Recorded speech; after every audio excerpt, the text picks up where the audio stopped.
Yes, just another quick video. Wanted to quickly touch on the idea of system matching these amplifiers with front end and speakers.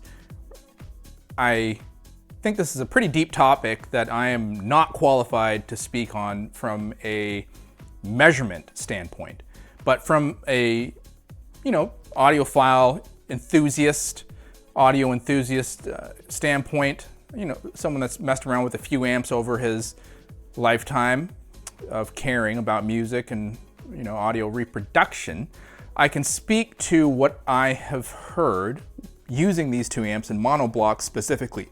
I have not used one of them in stereo, which they are capable of doing, but again, I bought them both at the same time with the intent of setting them up as monoblocks, which I did via the XLR cables that I have connected to my preamp. The sound, in comparison to the amplifiers that I've used before, obviously, different systems, different speakers at the same time. However, I have used these MoFi SourcePoint 10s with my previous amplifier, which was a Macintosh MC452. That amplifier was beautiful, a beast. It was built to perfection. It was absolutely beautiful to listen to. So smooth, so silky, so powerful. I think it pushed out 450 watts into 2 ohms, 4 ohms, or 8 ohms. It didn't differentiate from what type of load your speaker gave the amplifier, and it would just push out lush, beautiful music. Previous to that, I had a Prima Luna amplifier, which was also beautiful. It was actually one of their entry level, I guess if you want to call it that, the Evo 100. I had upgraded tubes in there, some gold lions. That, I think, maybe with the upgraded tubes, I was able to get, I think it tops out at like 42 watts, maybe 45 watts, depending on tube output. I don't even know if that affects it or not. But yeah, lower to mid 40 watts per channel, that Prima Luna, and that thing was absolutely beautiful. I had those paired with a pair of Linton, the 85th anniversary. Those speakers were just fantastic from Wharfdale. And previous to that, Bryston 4B SST squared. Previous to that, a Meridian amplifier. I forget the name of that one, G56? I don't know, I can't remember. Previous to that, I had some Behringer amplifiers running in monoblock. Those were beast, and very affordable as well. And previous to that, some Mavic Audio tube amplifiers, very low watts. I think those were 20 watts per channel. Point being, in comparison, from what I can go by on memory, and we all know, just pick up any neuroscience book, and memory is not something that you should rely on too heavily. But again, we do exist in this world and we do have memories. So going off of that, these amplifiers provide a sound that is so different to any of those other amplifiers in articulation and speed and dynamics of bass delivery, mid-range delivery. High delivery is, again, I'm using the SourcePoint 10s, so this type of configuration, it's a two-way with obviously a crossover in the back, tweeter, and then a 10-inch woofer. They have tuned these not to be super bass heavy. These, being so fast and immediate in their response, really allow these to perform at their peak. They're super tight. In the configuration that I have them in at my listening position, I'm able to receive that stereo imaging, but I'm hearing things off to the sides. From there, I'm hearing things in the middle, up and down, right? So the sound stage that the system is able to produce is quite lovely. That being said, I am very happy that I also have a 13-inch subwoofer here from SVS, the SB4000. I just feel that as tight as these amplifiers are and the power output that they're able to deliver, best system match, I believe, would be with speakers that have very movable woofers dedicated to bass. these will take advantage of that. They're high power, they're super clean and super fast. So if you have woofers, and I know that MoFi has just put out the V10, which actually is the same configuration up here, but then adds two 10-inch woofers down here. Oh my God, I would love to hear what that would sound like with these amplifiers, because those would take advantage of the power that these are able to put out. So I feel that as good as this sounds, there is performance left on the table because these can push much more demanding speakers. These are not very demanding as they are. I feel that I would love to just get some big woofers down here to see what that would sound like. That being said, having this sub off to the side and, you know, app controlled, so I can sit there in my listening position and tune the sub as the music is playing. That's actually a really nice feature that SVS has. App control via Bluetooth via your iPad or your iPhone or whatever, or Android or whatever you use. Really, really nice. Point being, these will match very well with any speaker. I think sound best with speakers that go down low. If they perform well, you know, mid to upper range, that's amazing. This will also take advantage of that, but you would be in your best interest to have a subwoofer to go along with smaller woofer cone speakers. That's my 2 cents on that. In terms of a front end, I think it's dealer's choice at this point. These are able to produce and reproduce anything at any frequency, at any pace, for any amount of time. I do believe that if you had a tube preamplifier or a tube CD player or a tube buffer in between, the preamp and those amps, these will like tubes. They will love the sound of tubes, and the people that have played around with tubes will understand what I mean. Because these are so fast, and tubes can give the idea or illusion or the sonic experience of not super fast, more slowed down, laid back delivery of music. That would be a really nice pairing with something as fast as these amplifiers and capable. In terms of how you want to split your system, that's again dealer's choice. There's no one way to do it. You can build a system in infinite amount of ways and get good sound. You know, I've already gone through the setup here before. I won't go back into that, but I would say that again, I haven't used these as a single stereo because they do include their own volume attenuation knob when you're in stereo. It obviously is not functional when you are in mono, but that I guess you could just plug a CD player or a DAC or a turntable, a phono stage, directly into the back and use this as a stereo, pushing out, I think it's 85 watts per channel into 8 ohms. And you could use the volume attenuator here. But why do that? Because at such a reasonable cost, you can get 2 and just run them in mono block and then, you know, have yourself a reasonable preamplifier. This is a solid state preamp that I'm using, and it's from Musician Audio. It's called the Monceros, and it is a dual mono setup, of course, balanced in and out in the back. Also, you have RCA in and out as well, but I'm using the balanced, and it is a very thick sound, if that makes any sense. Detailed, absolutely. It will deliver, you know, my digital tracks, my DSD files, my 192s, my 44.1 16s, 44.1 24s. Those are nice. They're all nice. Honestly, it comes down to the recording. You guys know that. But this preamplifier is an actual really, really nice match for this. I don't know how an NAD would sound. I know that those are a little bit fast, so I don't know if you want to double up on fast, you know what I mean? For as fast as this A8 would be, or this DAC, I think whatever signal is coming to the preamp gets, you know, and I'm putting big quotation marks around this, gets slowed down before it's sent to the amplifiers. But again, this is just a very thick sounding preamp. I love it. Again, very reasonably priced as well. Yeah, so that being said, just to piss some people off, a little bit about cabling. In my experience, different cables have had a different effect on my systems. I will say that. No, I haven't done measurements. I haven't done blind testing or anything like that. I don't care to do any of that. My perception in my systems, in my leisure time, I notice a difference between certain cables.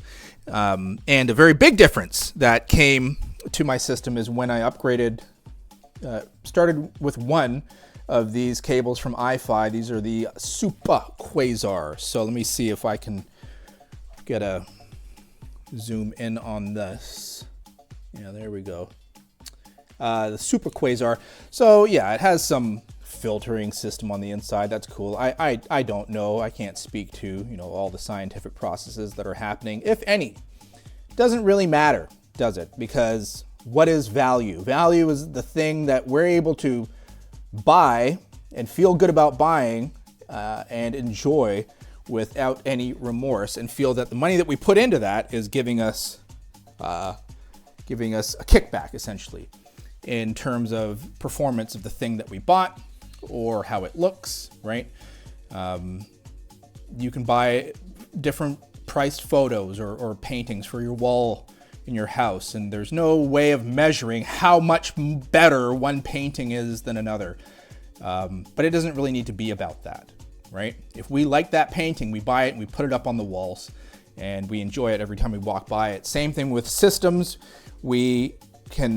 I like to have my system looking nice and clean. I like it easy to clean. So, yeah, I'm using little isolators.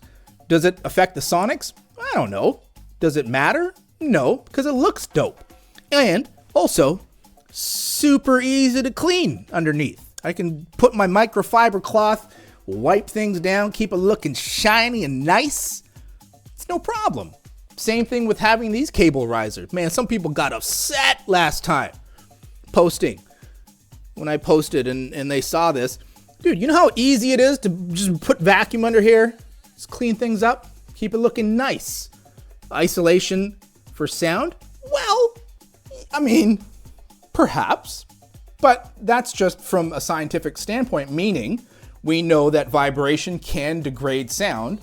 So if you minimize vibration to things that are reproducing sound, you're probably going to decrease the amount of distortion that comes from that sound. It's just physics, right? How much of it is how much can we perceive as listeners? Well, who knows? You know what I mean? Some of us feel that we can hear differences with things, and that's fine. I won't say that I heard better sound by having cable risers. I like the way it looks, and it keeps things clean. And yeah, it's dope. Do I think that spending money on higher end cables? I think spending money on well-built cables is important. To have any differentiation between sound of cables and things like that, you should be quite happy with your overall setup, room setup, before you start messing around with cables or being able to tell any difference between cables. Have your room set up first, acoustically, and things are balanced out. Don't fight physics. Again, great motto. Just how do sound waves propagate? Have things to absorb those waves that you don't want coming back to your listening spot. And do that. Doesn't matter what gear you got. It's gonna sound good if you just take your time to set it up. And then you can worry about cables. The reason I got these, I found them at a pretty good deal. Didn't pay MSRP for them. They are quite expensive, the Super Quasars. I want to say Canadian, anywhere from $1,200 to $1,400, I want to say that these cables will go for. Would I recommend that everyone go out and buy them? That's on you. I have much, much more affordable cables that made my system function at peak performance already. I had the time and the money to, invest into a different look, different feel, different pliability cables, And yeah, I happened to notice a difference in my sound. Basically the sound, how it changed was when I put these iFis in just on the amplifiers, I initially had only one running into my Macintosh. So I had a pretty nice cable that I was using with my Macintosh. I was using a PS Audio AC12 power cable, and that was nice. That was a beast of a cable, pretty thick. Well, in fact, it's actually still running, but I just have it running into my, oh, I just dropped my phone, sorry guys.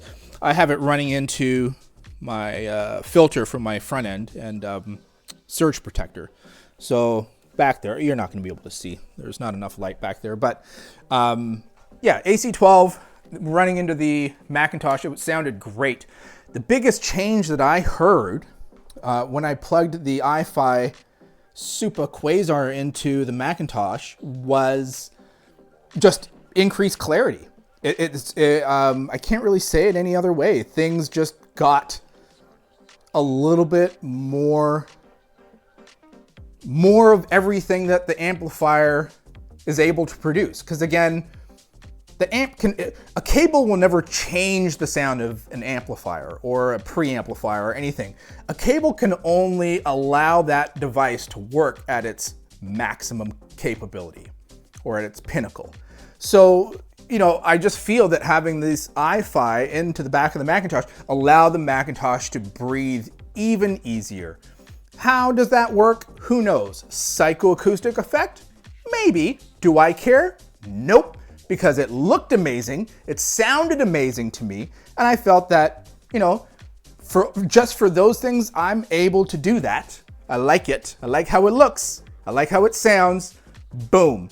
So with these A1 Pros, I purchased another one of the same, and I've only run them with this. One person did suggest that I try different power cables. I could. I have a couple of matching power cables that are at a buddy's house that I could try just to do an A/B comparison to see if I can make any discernment audibly. But it doesn't matter. Again, I love the way these look. I like how pliable they are. If you are in tight spaces, these are super thick, but they're also very pliable, and you can put them into any shape that you need to get between or, you know, behind anything that you got going, which is kind of cool.